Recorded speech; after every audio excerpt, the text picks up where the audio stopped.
Very good morning to all of us. लक्ष द्या. आज आपला टॉपिक आहे म्हणजे बुक मधला टॉपिक आहे most important topic Dalton's atomic theory. कोणता आहे आजचा टॉपिक? Dalton's atomic theory. डाल्टनचं स्पेलिंग पहा. DALTON Dalton's atomic theory. आता डाल्टन ॲटॉमिक थेरी म्हणजे the discovery of atom is proceed by Dalton's atomic theory. डाल्टननं ॲटमचा शोध लावला असं म्हणतात, परंतु डाल्टनच्या आधी महर्षी कनाद हे भारतीय सायंटिस्ट होते. त्यांनी ॲटम म्हणजे काय सांगितलं होतं, पण ॲटमवर एवढ्या बारीकाईनं निरीक्षण केलं नव्हतं. डाल्टन या शास्त्रज्ञानं 1808 साली 1808 साली ॲटॉमिक थेरी लिहिली. याच्या म्हणण्यानुसार फेमस काय झालं, फीचर्स कोणकोणते आहेत ॲटमचे. आता बघा, in 1888 Dalton published a new system of chemical philosophy in which he proposed the following features which later become famous as a Dalton atomic theory. मग त्यांना असे काही वाक्य सांगितले ॲटम बद्दल आणि ते वाक्य आज आपण डाल्टन ॲटॉमिक थेरी म्हणून आपल्या पुस्तकामध्ये आहेत. आता नंबर 1 फीचर्स डाल्टन ॲटॉमिक थेरीचं नंबर 1 फीचर्स कोणकोणतं आहे पहा. डाल्टन ॲटॉमिक थेरीचं नंबर 1 फीचर्स आहे matter consist of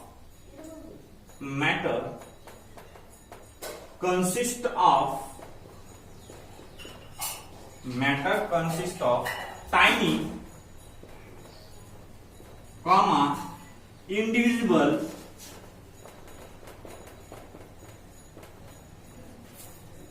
particle called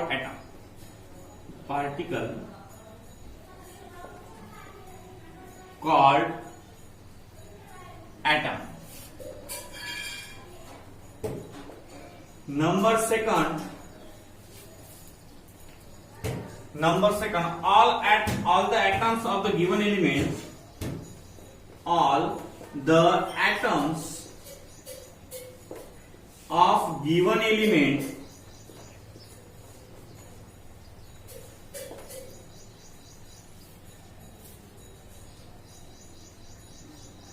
have identical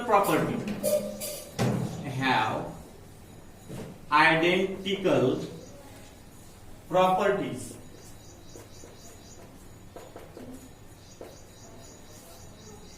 including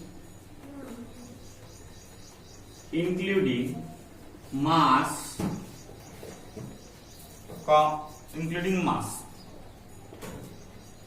Number 3, atoms of different elements differ in mass. Atoms of different elements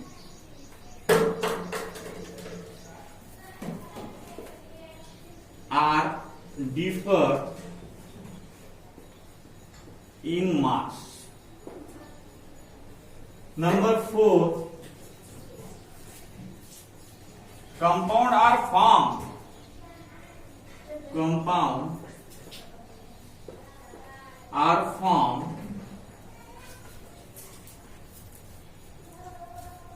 when atoms of different element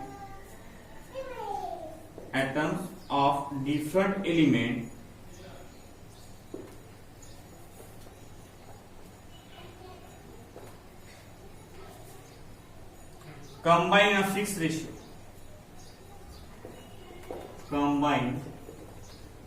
in a fixed ratio. Number 5, chemical reaction involve chemical reaction involve only the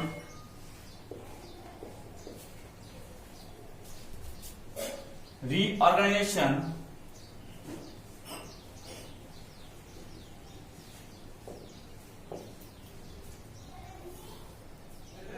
of atom.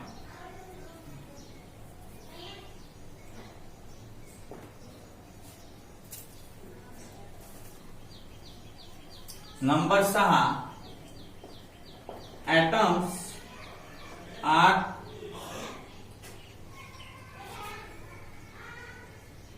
neither created nor destroyed in a chemical reaction.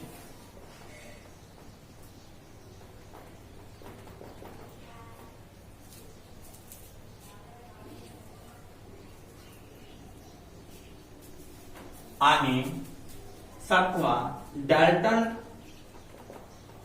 theory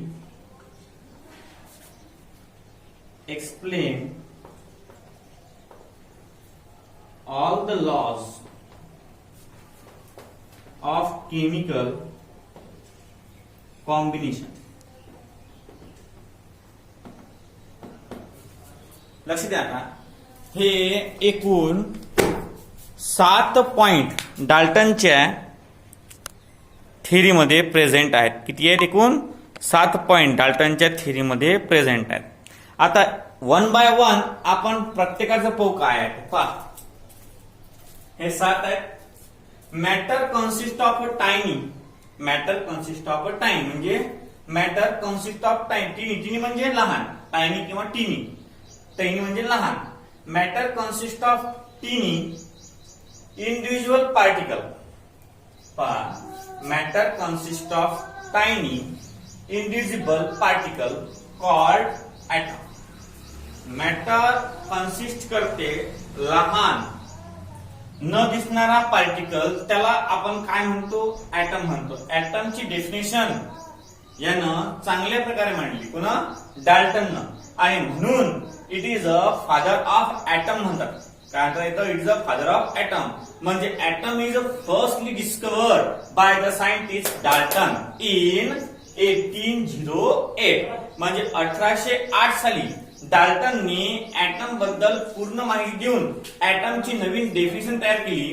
ती म्हणजे first point, matter consist of a tiny or tiny indivisible particle called as atom. Number second, all the atoms of given element. म्हणजे जेवढे काही एखाद्या element मध्ये item असतील, जेवढे काही एखाद्या एलिमेंट मध्ये ॲटम असतील, all the atoms of the given element have identical properties including mass. त्याच्या प्रॉपर्टीज ज्या असतात त्या विशिष्ट प्रकारच्या असतात, including mass. म्हणजे त्या ॲटमचं मास किती. अलग अलग एलिमेंट साठी अलग अलग मास असते. आणि तो आपला पुढचा पॉइंट आहे. पहा, atom of different element are differ in mass. म्हणजे अलग अलग एलिमेंटच्या ॲटमचं मास अलग अलग असते. समजा तुम्ही कार्बन घेतला तर कार्बनच्या ॲटमचा मास अलग, हायड्रोजन घेतला तर हायड्रोजनच्या ॲटमचं मास अलग. पहा, सेकंड पॉइंट पहा, all the atoms of the given element have identical properties including mass. म्हणजे जेवढे काही ॲटम्स आहेत एखाद्या एलिमेंट मध्ये त्याच्यामध्ये आयडेंटिकल प्रॉपर्टीज असतात. म्हणजे हायड्रोजनचा जो आपण ॲटम घेतो तो आणि हायड्रोजन दुसरा ॲटम, याच्यामध्ये मास, डेन्सिटी, व्हॉल्यूम याच्या ज्या प्रॉपर्टीज आहेत त्या आयडेंटिकल असतात. इन्क्लुडिंग मास, त्यामध्ये मास सुद्धा येते. लक्ष द्या आता, atom of different element are differ in mass. Atoms of different element are differ in mass. म्हणजे प्रत्येक एलिमेंटच्या ॲटमचं मास हे अलग अलग असतं. हायड्रोजनच्या ॲटमचा मास अलग, कार्बनच्या ॲटमचा मास अलग. नंतर फोर्थ पॉइंट आहे, compound are form when the atom of different element combine in a fix ratio. आता हे झाली कंपाऊंडची डेफिनेशन. हे कोण सांगितली सर्वात पहिले? डाल्टन. काय म्हणते? Compound are form, compound form होते कधी? When atoms of different element combine in a fix ratio. म्हणजे अलग अलग एलिमेंटचे जे ऍटम्स आहेत ते ऍटम्स कंबाईन होतात इन अ फिक्स रेशिओ. जसं आता एक्झाम्पल घेतलं की 2 ऍटम हायड्रोजनचे आणि 1 ऍटम ऑक्सिजनचा, तर यापासून H2O फॉर्म होते. मग हा पण काय म्हणते? कंपाऊंड फॉर्म झाला की नाही? H2 is a compound. म्हणजे compound are form when atom of different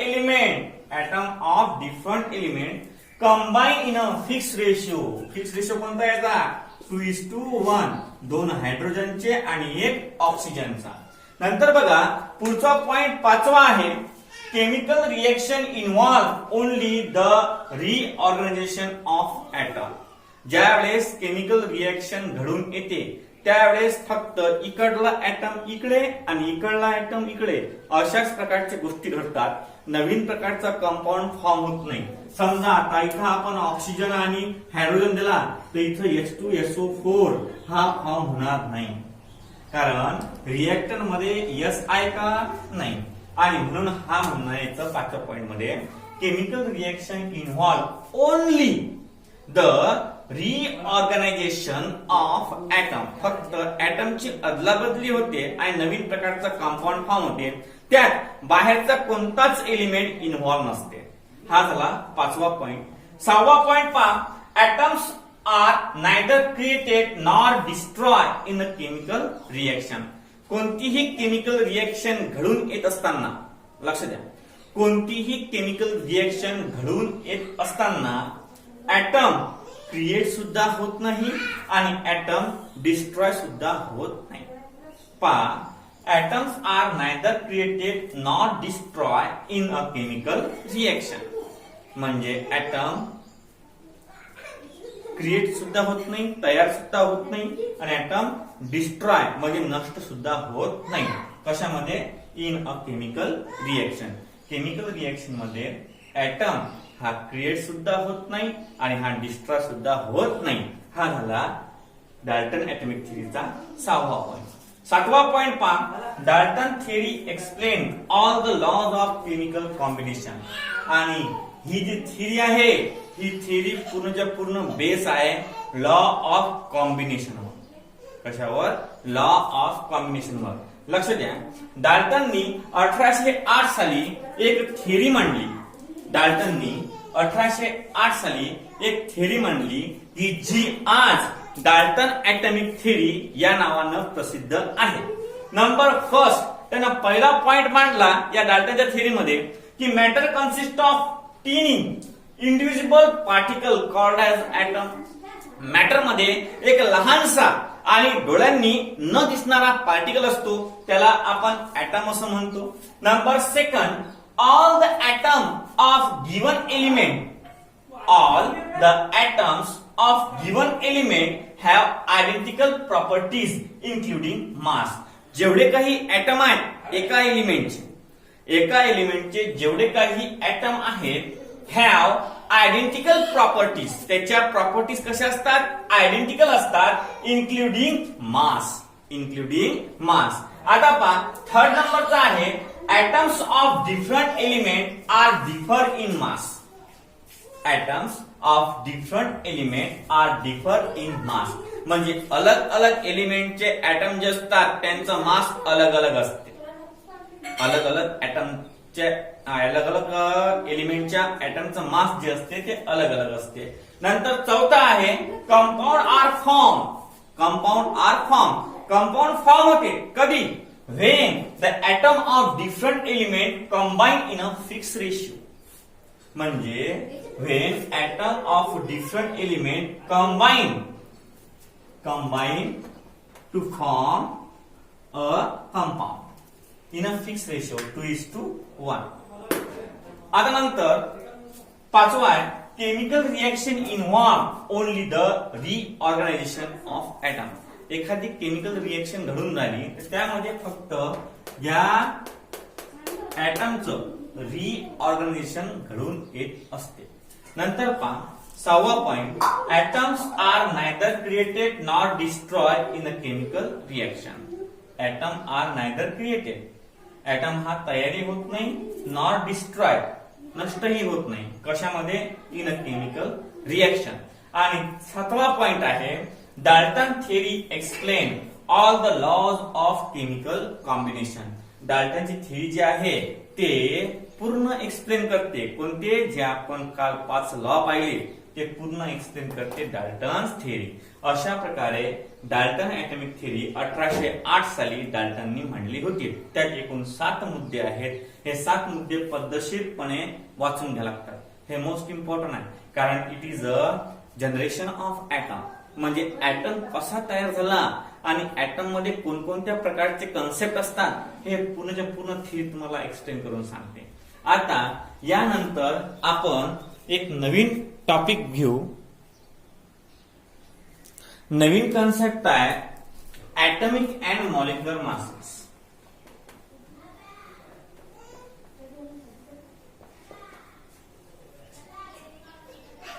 atomic and molecular masses. Atomic and molecular masses. आता फर्स्ट नंबर आपण बघू atomic mass. Number first atomic mass.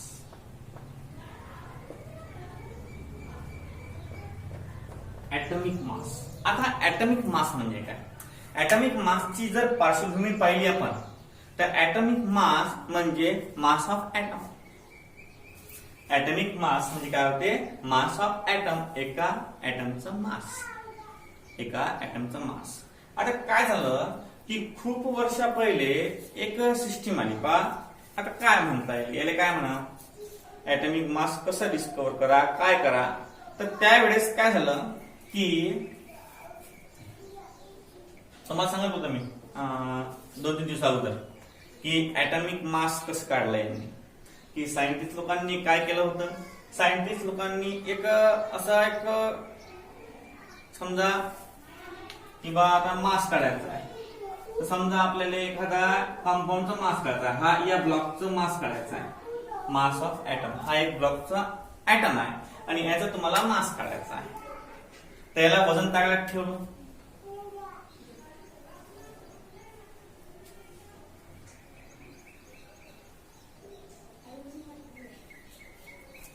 आणि इथं काय ठेवलं?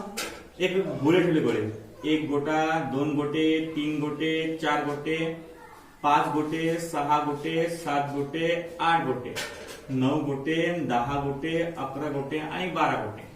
मग काय झालं की हे जे स्टोन आहे हे स्टोन 12 घेतले. 12 घेतल्यावर हे बरोबर आलं. म्हणजे या ब्लॉकचं मास काय आहे? 12 स्टोन, 12 स्टोन. नंतर यांनी इथं एक कंपाऊंड घेतला. समजा आपण एलिफंट घेऊ. इथं एलिफंट ठेवल्यावर यांनी काय केलं? इथं 100 स्टोन ऍड करायला लागले. मग आता आपण काय म्हणू की मास of block equal to 12 stone. Mass of elephant equal to 100 stone. Mass of cycle equal to 80 stone. त्यांनी प्रत्येक वेळा आता हा स्टोन आहे की नाही? हा स्टोन सगळे बरोबर. मैंने स्टोनला एक नाव दिलं केजी, किलोग्राम. या स्टोनला मग केजी, या स्टोनला मग केजी. म्हणजे यांनी स्टोन रिप्लेस केला कशाने? केजीनी. स्टोन रिप्लेस केला केजीनी. म्हणजे आता काय म्हणतात आपल्याला? The mass of block equal to 12 kg. The mass of elephant is 100 kg. The mass of cycle is 80 kg. म्हणजे या स्टोनचं रूपांतर यांनी एक युनिट मध्ये केलं आणि त्या युनिटचं नाव दिलं केजी. की बा हा स्टोन 1 किलोचा आहे. हा स्टोन जो आहे हा 1 किलोचा आहे आणि अशा प्रकारे मासची निर्मिती झाली 1 kg चा स्टोन. आणि हा स्टोन अमेरिकेच्या म्युझियम मध्ये ठेवलेला आहे. याला 1 किलो म्हणायचा. याला काय म्हणायचं? 1 किलो. मग अशा प्रकारचे स्टोन जमा करत करत यांनी प्रत्येकाचे मास डिस्कवर केले. आता हे झालं व्यवहारिक दृष्टीनं. आता ऍटमचं मास कसं डिनोट केलं? पहा, ऍटमचं मास डिनोट केलं हे स्टोन प्रकारचं आहे. इथे यांनी स्टोन घेतलं कोणासाठी? एखाद्याचा मास डिस्कवर करायसाठी. ऍटमचा मास डिस्कवर करायसाठी स्टोनच्या ठिकाणी यांनी केलं AMU म्हणजे ऍटमिक मास युनिट. AMU म्हणजे ऍटमिक मास युनिट. AMU म्हणजे ऍटमिक मास युनिट. म्हणजे एखाद्या ऍटमचं मास जर करायचा आहे आपल्याला तर त्याचं युनिट आहे AMU. AMU. आता AMU म्हणजे ऍटमिक मास युनिट. ऍटमिक mass unit. जर ऍटमचं काढायचं असलं तर मॉलिक्युलचं काढायचं असलं तुम्हाला मास तर मॉलिक्युलचं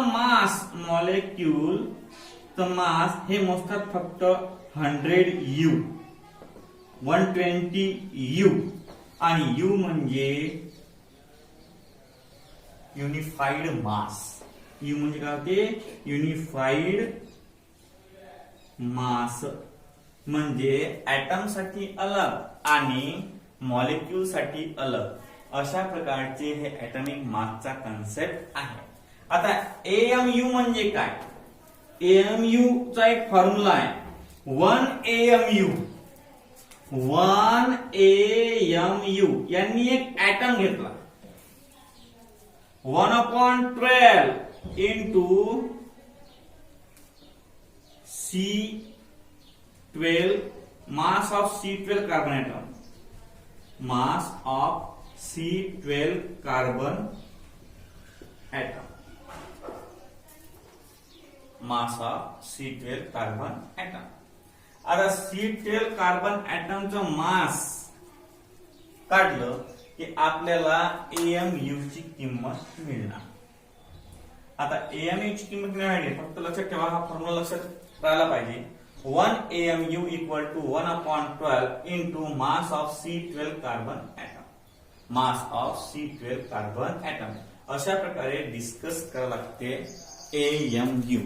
AMU चा फॉर्म्युला आहे AMU equal to 1/12 into mass of 1/12 of the mass of 1 carbon 12 atom. आता मास ऑफ 1 कार्बन 12 ऍटम हा किती घेतला यांनी? लक्ष द्या. आता 1 AMU चे यांनी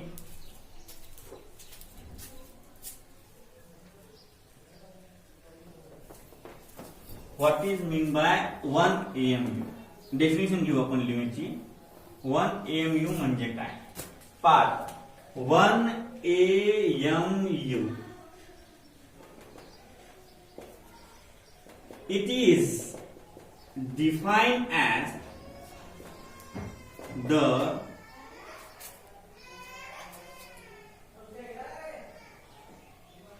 mass exactly equal to 1/12 of the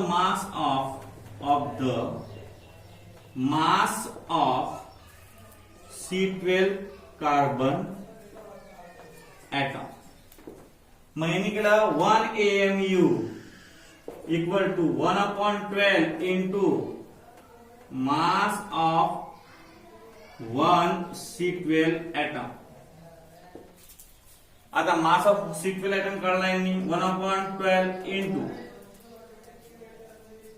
1.99268 into × -23 gram equal to 1.66056 into × -24 ग्राम. कसं केलं यांनी 1.99268 अपॉन 12 टेस्ट पॉवर किती आहे 23 आहे 23 रूपांतर 24 मध्ये केलं म्हणजे 19.2648 अपॉन 12 into टेस्ट पॉवर -24. मग 12 × 12 12 × 12 हातचे उरले 7 72 सख है ना 0.6 नंतर 6 भाग बसला 6चा. अशा प्रकारे 1.66056 into टेस्ट पॉवर 24 ग्राम आला. यांचा सिंपली भागाकारला काय केला सिंपली भागाकार. आता भागाकार कसा करतात ते तुम्हाला माहितीच आहे. हा आता हा 23 आहे तर हा 24 झाला. हा पॉइंट आपण इकडे सरकवला 19 करून टाकला इथे करून टाकला 19 म्हणून हा 23 चा काय झाला 24 झाला. म्हणजे अशा प्रकारे 1 AMU ची किंमत त्यांनी काढली. आता पहा unified mass AMU has been replaced unified mass called as Dalton. DAU means unified mass. आणि याला रिसेंटली म्हणजे सध्याच्या परिस्थितीमध्ये recently AMU has been replaced by U. U म्हणजे युनिफाईड मास और डाल्टन का बरं कारण ऍटम शोधून काढला म्हणून त्याच्या स्मृतीप्रित्यर्थ ते असते की नाही. समजा तुम्ही कुठे गेले बाकड्यावर बसले मंदिर केंद्रात तर जे मेलेले व्यक्ती असतात त्यांच्या स्मृतीप्रित्यर्थ ते बाकडे केले जातात ना. श्री रामेश्वरराव इंगळे यांच्या स्मृतीप्रित्यर्थ. मग तशा प्रकारचं इथं की डाल्टननं ऍटमचा शोध लावला होता म्हणून त्याच्या स्मृतीप्रित्यर्थ त्या ऍटमच्या युनिटला यांनी डाल्टन म्हटलेलं आहे. काय म्हटलेलं आहे डाल्टन.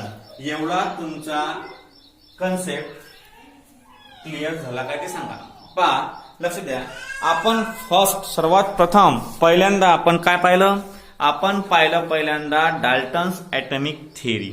डाल्टन्स ऍटॉमिक थिअरीचे 7 पॉइंट पाहिले.